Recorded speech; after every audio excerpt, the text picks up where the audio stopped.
Ibirenge manyita genge nambuka nkatavu genge sinjya mu bitenge mvuga sirenge nashaka ifite ubukware simbariza udu igihe cyose mba nimo wow abamara uratumara pe iyi mihando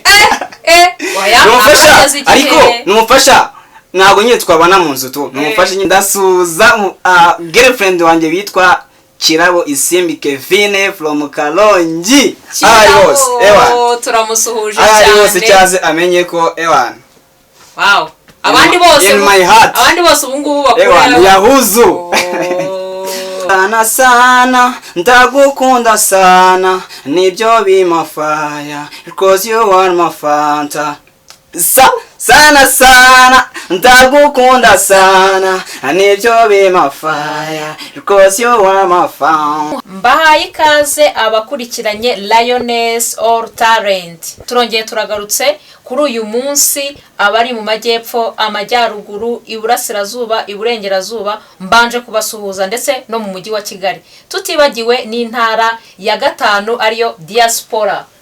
Nkuko channel yacu yiyemeje kujya izamura impano zitandukanye, tuje turi kumwe n'umuhanzi uyu munsi ariko araje atwibwire. Njewe muri kumwe nta wundi ni Rayini bakunze kwita Runi. Tuguhaye ikaze muhanzi wacu, uratwibwira nyine nk'umuhanzi. Murakoze cyane Lioness All Talent, ndabashimiye cyane kandi nshimira n'abantu bari gukurikira iki kiganiro. Ubundi ubusanzwe iyo ntangira nivuga ntangira muri freestyle nkuko mfite talent yo kuririmba. Natangira nkibwira abanyarwanda nta kibazo. Ni karibu rwose umwanya no wawe. Kuva genge mvuga ngo tuza ukireka sureke gupanda nidudahandagura fanta ivuze niga wapi gukora cyane niwo murava indasi yazikari oji igingizanye n'abapampe kripa pari kugahirwa turagurukana na nyiri byondo isabushisho subuhanga ushituke gatugwe mu manga urabona ubuzima turimo uburasaba gukora cyane kejike na beat we uko niko nivuga ari kubusanzwe nishimwe bright kiba cy'ubwatsi gatsimbanyi watsinze ingabo ku rugamba impeta zose motore n'umudendera byegukana canira uruti yitwa Asimure bwami yitwa Cyamatare. Wow. Haba umunyengazi udakangwa n'ibihinda wabihariye abahawe no gushaka ibyabahoza umusizo usiga bagasigara basiganuza ishimwe Bright Vaskira cyangwa berwa wejo. Wow. Yeah. Ni byiza cyane wivuze nk'umuhanzi pe ndabikunze ufite tara idasanzwe rwose nanjye ndumiwe ndatunguwe cyane. Uri kumanuka mu mirongo neza. None se ibintu byo kuririmba byo guhanga gutya wabitangiye ryari? Ubundi ibintu byo kuririmba nabikunze mfite nk'imyaka igera nko mu 8. Ibwo natangiye kujya numva ndibuka indirimbo imwe numvishe yitwa Ambaki ya Bruce Melody na Jay-Z. Iyo ndirimbo yarankofurimye nkunda umuziki mpita numva nanjye ubwo nyine nafata ikaramu nkandika n'agakaye. Wow, kandi rwose warabikoze. Iyo ndirimbo yarankofurimye nyine ndagenda nanjye nkavuga ati ndafata ikaramu niba mfite time nandike nkandika uturongo dukeya ariko nkazusura nkumva nyine dufite nyine beat. Ngiye nkunda kurimba nyine muri beat zitandukanye, R&B, Afrobeat, cyane injyana ya drill. Zo ndazikunda cyane drill, mvugira ngo drill.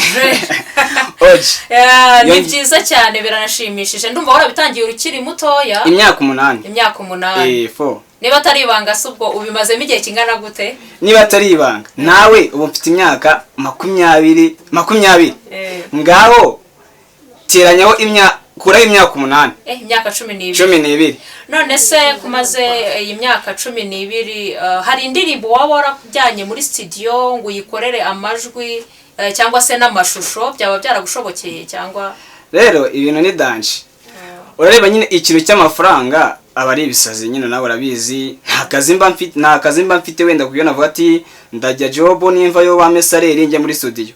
Ariko mu byukuri amakayi yaruzuye nagerageje gukorana n'abahanzi nabo nyine bari kuzamuka tugereza gukorana noneho bamaze kugera nyine hejuru tukiga bahita bajya gukorana nyine ahantu kure kandi njye ni mu mujyi wa Kigali mbona ntabakurikira nkajya nandika nkavuga turi ku one day Imana izabizamo mbone nko mutera nkunga ariko nanjye indirimbo zanjye nzijyane muri studio ukora utuzigo twawe nkora utuzigo twanye nipoye ntabwo dutinda mu magambo uyu munsi turifuza ko utwereka impano zawe zitandukanye niyo mpamvu turaguha umwanya munini wo kugira ngo wiyerekane utwereke iyo mirongo yawe imanukemo neza natwe twumva ukuntu nyine impano iri kugenda igutambamo twagiye duha akandi ga freestyle. Okay, focusinze ku bantu bari hanze aha buriya ntabwo wapfa kurimba indirimbo yose ari iyawe wayicreatingiye ngo uyisoze bitewe nuko ari umushobora kuyumva agahita wagutanga kuyisohora utarajyanye muri studio byo birumvikana. Niyo mpamvu ngiye kujya mfata mu ndirimbo yamfite ngakuramo nka freestyle asige nyine nkayibatamo nari oya nta kibazo uko wabiteguye twe dushaka kugira ngo twumve ukuntu bihumeka fresh. Bana ngiye bone nkunda gukora indirimbo bitewe na situation ndimo. Iyo meze nabi nandika indirimbo y'amaganya nameze neza indirimbo y'ibisazi.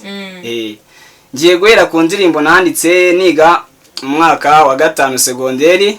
Wari ubabaye urebye nyine nawe bafite amashyari nigeze njya guperformingira ahantu za Nyagatare njyana n'abantu benshi nyine yari competition nyine y'abanyempano ngezo nyine igikombe nyine ndagitwara tubama ibihembo ariko nyine ngeze ku ishuri abantu twajyanye baramfuira bya danje vuga ati no mutipe shaka kukadufatana vuga ati noneho reka tumukuzeho mpita nandika indirimbo iyo ndirimbo nyine nayo yarabakomye wenda narimba nka freestyle wenda mukayumva. Yego tubwire rwose twumva ukuntu byemeze ngo abeshi barayagare iyo babona vasi nge ndi guhanga of course abo barafuha rimwe na rimwe barashaka fanta inzira nyura mu bafunga batega imitego turenga ngo amacumu twe turakwepa bagasigara bareba nka mubwa samuwani ngo bakanze u Rwanda kandi umwamenya kuri ari gihanga awara yifubo ni gatari twe turakoma tukisha majini shipopa cura amabita amasonge yacu akajya kuri hit bari bazi ko azaba ubunyonzi none ubunyonzi buba y'ubuhanzi abagana mugana ubuhinzi kuko ubuhanzi bwo burakonta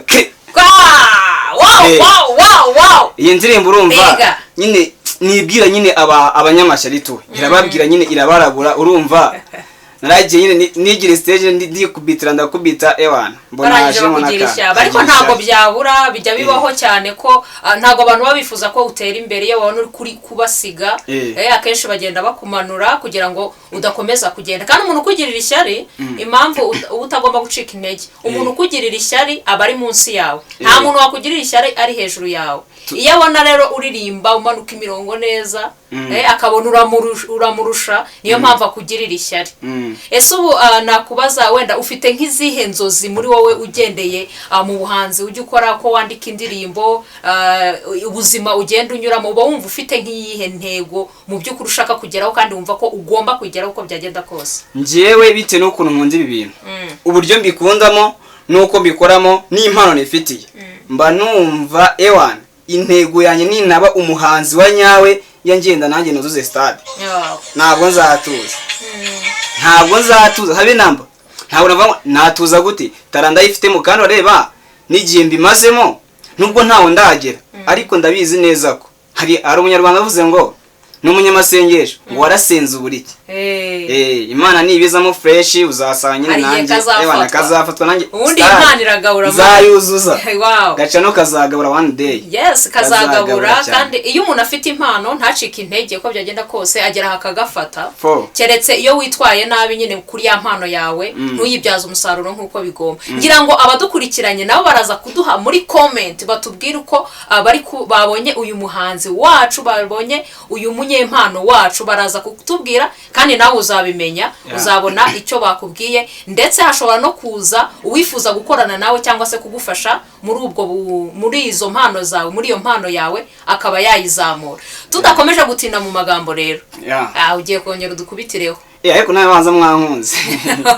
ntabwo byahura ufite impano frame ufite impano mwankunze cyane ufite impano nziza ufite amagambo meza nanone bishyiramo beat abantu tuzakugisaza natangiye mvuga ngo nandika indirimbo bite na situation ndimo nongeye kubatamo wenda vase aga freestyle k'indirimbo nanditse ari abantu baje mu matwi ravuga ati ngo wapi ngo naho ngo bizabageza ngo ntawe uzabitaho ngo mwebwe ngo niyo mupfukasinze ku muziki ngo ni mubikimo ariko nta bizamarira avuga toke reka tubareke first of all ni ikintu itara nandika indirimbo ivuga ngo ngo abasore tubikora bo buri ngeri zose zitwemera fo nidutumwanya kuri fofo agishene jato tuzikora fo abavuga reka bavuge umurimo wacu tuwukarage nimukomeze mutuvuge turaje tubahindure nk'inguge samuwane ngo nuko ikina byazo tukina bamengo tuba twivugira ibyo mose kabira bamarira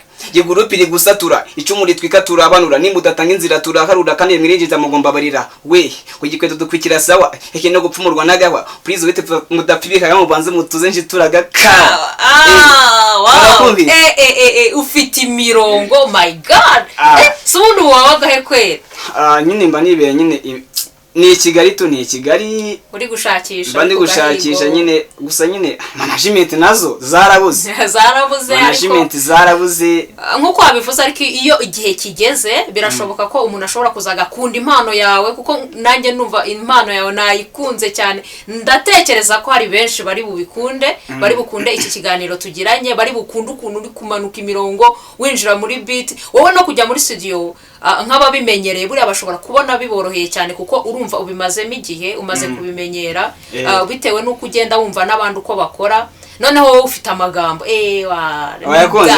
ndayakunze cyane ni byiza cyane ndabatamo uradutamo rwose baricara bige wallahi barajya he barajya ko bapfuye uraje ukabafatanya kandi ubyizere ngenje nizanye nawe nzanye nawe ngenzanye n'impano yanjye mfite yego nicyo kinzanye cyonyine kandi impano yawe uzakugeza kure cyane Lioness All Talent ni ibingibi dushaka kugira ngo tujye tubazanire ni ibingibi dushaka kugira ngo abana bafite impano zitandukanye bagende bazicishaho kandi bahure n'abandi bakeneye izo mpano ese turimo nko gusoza kuko turagira ngo tutagira ikiganiro kirekire wenda cyarambira n'abantu wadutamo nk'akantu ka nyuma uhinduye nka style nkuko watubwiye uririmba muri style zigenda zitandukanye okay ntabagoye ndumva nabanza nkongera nkatamo wenda hindi freestyle yo muri njyana ya drill no nyuma da second nkaza ntamo wenda nahinduye style nta kibazo ufata umwanya wawe murabizi uko natangiye mwabyumvise nkora indirimbo nandika indirimbo bitewe na situation ndimo haravuga ati se Bright Vascular ubundi bujya hehe ubundi ugenda n'amaguru ahantu ujya hose nyine gushaka nyine abantu bagufasha ugenda n'amaguru nta kwitegera ubundi ubwo uzagera hehe kuko wagiye bus ushaka naka bike avuga ati ariko ibicara bari danje Kigali nawe urabizi yego noneho nandika indirimbo ivuga ngo singe nzibirenge manyita genge nambuka nkatavugenge sinjya mu bitenge mvuga sirenge ninge bita umunyabwenge ngwire gashenge ubanyarugenge ubone nge munyabugenge icyo ugabanyarenge ahubwo usenge usahora na force ibihe byose ntambuka nka rikirosi ngo sinjya ngo hasi mbahora hafi ntegita mu kazi kose we sinkunda kuryama muri imihanda mbashaka ifite ubukware simbariza udu igihe cyose mba ndimo gukora songs untwara amagare nkuriye sare keshe mba ndi mu basare nagabiwe ikamba nyoboye ishyamba afite n'intore zitamba wow hey wow abamara uratumara pe iyi mihanda urayifite kandi courage ni byiza ufite injyana nziza ufite amagambo meza nibingibi abantu bakeneye kumva mani kandi courage cyane turimo dusoza nyine nkuko nabikubwiye dutemo nakakandi nabatama karirimba ariko ko nyine barabizi imyaka ngezemo hari igihe niyo ngoza nkavuga ati bongo shatse nashaka hajya byita umufasha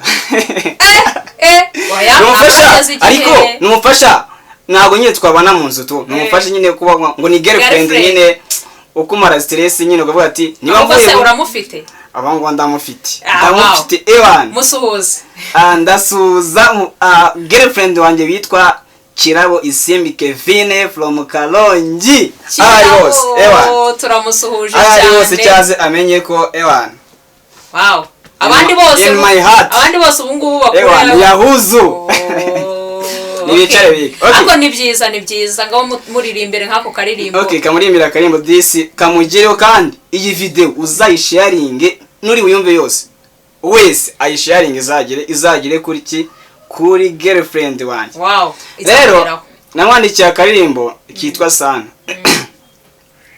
niba muri bunyanga nka karimba kose niba okay nta kibazo wowe uririmbe wumve ko kakugeze aho wumva ushaka.